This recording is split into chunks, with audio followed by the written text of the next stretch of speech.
Hi friends, मैं ताहिर मंसूरी आपका अपने यूट्यूब चैनल ज्ञान क्लासेस में एक बार फिर से स्वागत करता हूं। आज हम अपनी सीरीज को आगे बढ़ाते हुए प्रश्न बैंक कक्षा 11वीं विषय लेखा शास्त्र सत्र 2021-22 के लिए जो एमपी बोर्ड द्वारा जारी की गई प्रश्न बैंक है उनके जो फर्स्ट इकाई है उनके सवालों को हल करा रहे थे। इसके पहले वाले वीडियो में हमने दैनिक पंजी के 3 सवालों को हल कर दिया है। इसके अब आज के हम वीडियो में इसके बचे हुए जो शेष सवाल हैं उनको हल कराएंगे। तो ये हमारा पार्ट 2 है दैनिक पंजी के लिए। तो आइए शुरू करते हैं अपने वीडियो को। इसके पहले वाले वीडियो में हमने प्रश्न क्रमांक 8, प्रश्न क्रमांक 9 रोजनामचय प्रविष्टि और प्रश्न क्रमांक 10 को हमने बता चुके हैं। तो इसकी जो लिंक है हम आपको हमारे इस वीडियो में लिंक डाल देंगे, तो बच्चे जिन्होंने नहीं देखे हैं वो इन वीडियो को देख सकता है। और अब हम शुरू करते हैं प्रश्न क्रमांक 11वां। हरप्रीत ब्रदर्स की पुस्तकों में रोजनामचा की प्रविष्टि कीजिए। तो मैंने आपको बता चुका हूं कि रोजनामचा, जनरल और दैनिक पंजी ये एक ही नाम है। तो पहली एंट्री है 1000 रुपये जिनका भुगतान रोहित को करना था, अब डूबत ऋण है। अर्थात इसमें जो कहा गया है इसका अर्थ थोड़ा सा कठिन है निकालना कि 1000 रुपये जिनका भुगतान रोहित को करना था अब डूबत ऋण है। अर्थात रोहित से हमें प्राप्त करना था जो कि रोहित से नहीं मिला है और अब वो राशि हमारी डूबत ऋण है। और उसके बाद दूसरी है 2000 रुपये मूल्य का माल का उपयोग स्वामी ने अपने लिए किया है। तीसरा है राहुल जिस पर 2000 रुपये बकाया थे दिवालिया हो गया और उससे केवल रुपए में 60 पैसे ही प्राप्त हुए। मतलब 1 रुपये में 60 पैसे, मतलब 100 पैसे का 60 पैसे प्राप्त हो रहा है, मतलब 60% राशि प्राप्त हो रही है। और उसके बाद 30,000 रुपये की मशीन पर 10% वार्षिक दर से 2 माह के मूल्य ह्रास की प्रविष्टि कीजिए। तो यहाँ पर हम इस सवाल को देखते हैं कैसे हल करेंगे। पहली एंट्री है 1000 रुपये जिनका भुगतान रोहित को करना था अब डूबत ऋण है। तो इसमें जो नियम लागू होगा वो तीसरा नियम लागू होगा कि खर्च व हानि को डेबिट और आय व लाभ को क्रेडिट। तो यहाँ पर डूबत ऋण खाता डेबिट और रोहित से। तो यहाँ पर रोहित से राशि प्राप्त नहीं हुई है 1000 रुपये, तो ये हमारे 1000 रुपये डूबत ऋण में आ जाते हैं। तो यहाँ पर हम इसका टिप लिखते हैं कि रोहित से राशि अप्राप्त। तो इसके पहले वाले वीडियो में मैंने आपको बता दिया हूँ कि दैनिक पंजी में 5 कॉलम होते हैं, दिनांक, विवरण, खाता प्रश्न, डेबिट रकम और क्रेडिट रकम। इसके बाद ये हमारी फर्स्ट एंट्री जैसे ही कंप्लीट होती है तो यहाँ तक हमें से पैक करना पड़ेगा स्केल से। उसके बाद दूसरा है 2000 रुपये मूल्य का माल का उपयोग स्वामी ने अपने लिए किया। तो यहाँ पर जो खर्च किया है स्वामी ने वो अपने निजी प्रयोग के लिए किया है। तो निजी प्रयोग के लिए जो खर्च होता है उसे हम आहरण कहते हैं। तो आहरण खाता डेबिट। और माल खर्च किया है, माल निकाला है तो उसे हम क्रय कहेंगे। तो क्रय खाते से। तो यहाँ पर 2000 रुपये जो है आहरण की राशि इधर लिखी जाएगी और यहाँ हम टिप लिखेंगे कि स्वामी द्वारा निजी प्रयोग के लिए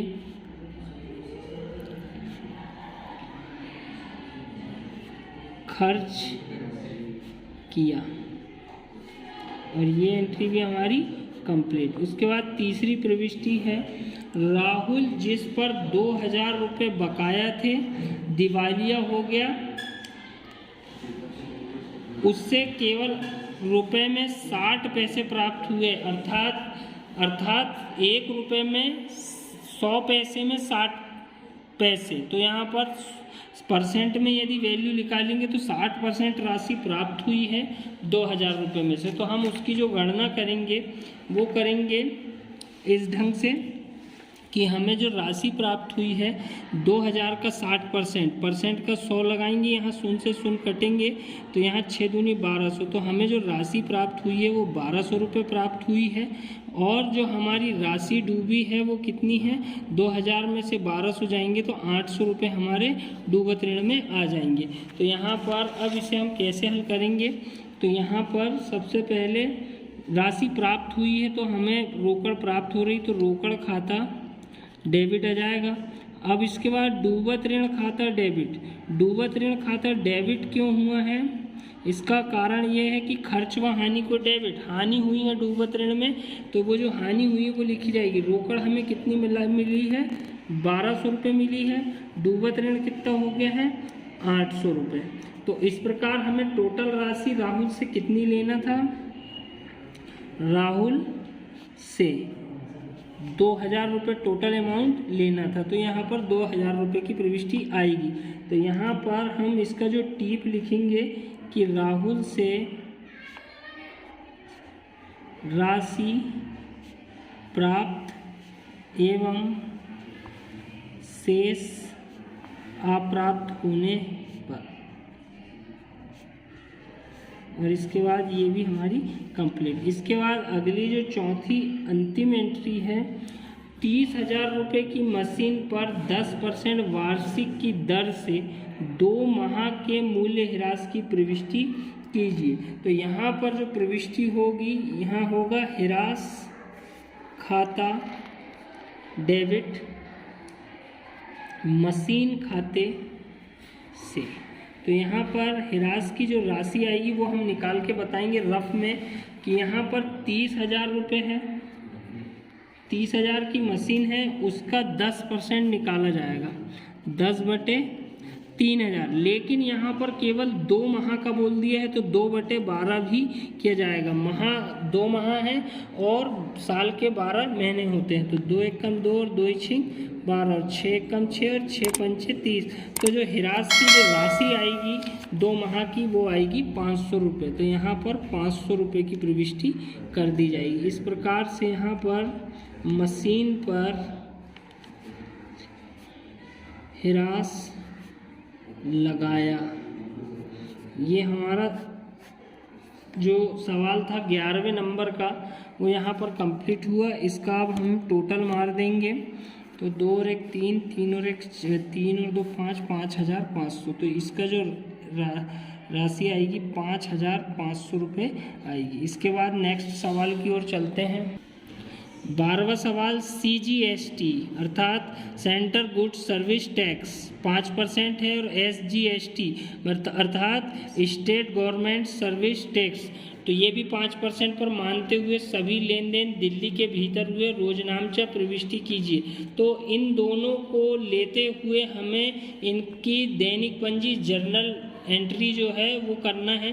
तो देखते हैं इस सवाल को। तो पहला जो पॉइंट है शोभित से उधार माल खरीदा है 1 लाख रुपए का, वही माल मोहित को 1,20,000 में उधार बेच दिया। फिर तीसरी एंट्री है 3,000 रुपये बीमा प्रीमियम का भुगतान किया और चौथी एंट्री है 2,000 रुपये डाक व्यय हुए। तो इसको देखते हैं कैसे करेंगे। तो इसमें जो दिया रहेगा पहला की एंट्री है शोभित से उधार माल खरीदा है 1 लाख का, तो क्रय माल खरीद रहे हैं तो क्रय खाता डेबिट हो जाएगा। अब माल खरीदा है तो क्रय खाता डेबिट हो जाएगा 1 लाख रुपए। लेकिन इसमें जो है अब हमें मतलब SGST और CGST दोनों टैक्स को ऐड करना पड़ेगा। तो वो हमें कैसे निकालना है वो हम बताते हैं। तो यहाँ पर जो टैक्स रहेगा वो 1 लाख रुपए का 5% 5/100, तो यहाँ पर आएगा 5,000 रुपये। ठीक, फिर उसके बाद ये जो आया वो SGST है और यहाँ CGST ये भी 1 लाख रुपए का 5% निकलेगा। 5% प्रश्न में दिया हुआ है, 5 एकम 5। तो यहाँ पर हम जो इसकी प्रविष्टि करेंगे वो कैसे आएगी, इनपुट SGST खाता डेबिट, तो यहाँ पर 5,000 रुपये आएगा। SGST मतलब मैंने आपको बता दिया हूँ, इनपुट CGST खाता डेबिट, ये भी 5,000 रुपये से हो जाएगा। और उसके बाद जिससे माल खरीदा गया है उसका नाम लिखेंगे शोभित से, 1,05,10, तो यहाँ पर जो टोटल अमाउंट आएगी 1,10,000 रुपये। तो यहाँ पर हम लिखेंगे शोभित से उधार माल खरीदा, ये आपकी पहली एंट्री आएगी। उसके बाद दूसरी जो प्रविष्टि होगी, दूसरी प्रविष्टि हमें दी गई है, वही माल मोहित को 1,20,000 रुपये में उधार बेचा, जो है वही माल मोहित को 1,20,000 में उधार बेचा। तो अब इसकी एंट्री कैसी होगी? उधार बेचा गया है मोहित को, तो पाने वाला कौन हो गया? मोहित। तो यहाँ आप लिखोगे मोहित डेबिट, नाम के साथ खाता नहीं लगाते तो मोहित डेबिट हो जाएगा। कितने से होगा मोहित डेबिट? अभी हम इसको बताते हैं कैसे करना। उसके बाद हम इस पे लगाएंगे विक्रय खाते से। अब विक्रय खाते से कितने में बेचा है? 1,20,000 रुपये में। इसमें अब फिर से 5% हम CGST वही लिखेंगे, इनपुट SGST खाते से कितना आएगा? 1,00,000, रफ में देखेंगे 1,20,000 का 5/100, तो 12×5 = 60, 6,000 रुपये यहाँ पर SGST लगेगा और CGST 1,20,000 का भी 5% वो भी निकालना पड़ेगा, तो 12×5 = 60, 6,000 रुपये दोनों। तो यहाँ पर इनपुट SGST खाते से कितना आएगा? 6,000 रुपये, और आप लिखोगे इनपुट CGST मतलब खाते से, ये भी आएगा 6,000 रुपये। अब इन तीनों को जोड़ देंगे तो वो जो अमाउंट आएगी वो मोहित से प्राप्त की जाएगी। तो यहाँ पर 1,32,000 रुपये ये आएगा। तो यहाँ हम लिखेंगे टिप में मोहित को उधार माल बेचने पर। थोड़ा सा टफ क्वेश्चन है, लेकिन उतना टफ भी नहीं है कि स्टूडेंटों से ना बन सके। उसके बाद हम तीसरी प्रविष्टि की ओर चलेंगे।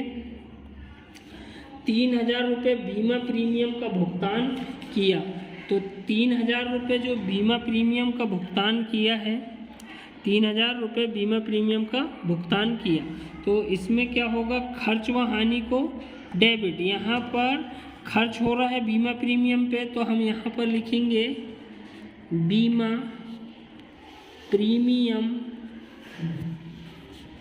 खाता डेबिट। बीमा प्रीमियम खाता डेबिट। आगे लिखेंगे इनपुट SGST खाता डेबिट, फिर हम लिखेंगे इनपुट CGST खाता डेबिट। इसके बाद हम लिखेंगे रोकड़ खाते से। तो यहाँ पर हमें इसमें भी बीमा प्रीमियम की जो अमाउंट रहेगी उसमें भी इसको SGST और CGST की गणना करना पड़ेगा। तो टोटल जो अमाउंट है वो 3,000 है बीमा प्रीमियम का, उसका 5% पहले आप लगाओगे तो 5 × 15 150 रुपये आपका SGST आएगा। फिर CGST के लिए भी 3,000 का 5/100, तो 3×5 = 15, 150 रुपये दोनों आएंगे। तो यहाँ पर हम बीमा प्रीमियम की जो अमाउंट है वो 3,000 लिखेंगे और 150 रुपये SGST और 150 रुपये CGST, और टोटल अमाउंट जो है वो 3,300 रुपये यहाँ पर लिखी जाएगी। इसके बाद हम यहाँ पर लिखेंगे बीमा प्रीमियम का भुगतान करने पर। इसके बाद ये एंट्री भी यहाँ पर हमारी समाप्त होती है। इसके बाद अंतिम जो प्रविष्टि है 2,000 रुपये डाक व्यय हुए, तो इसकी प्रविष्टि कैसी होगी, वो भी इसी के समान होगी। सबसे पहले हम लिखेंगे डाक व्यय खाता डेबिट, इनपुट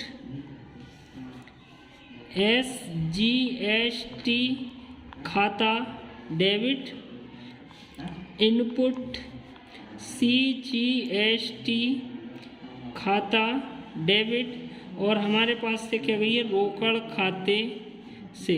तो डाक व्यय की जो अमाउंट है वो 2,000 रुपये है।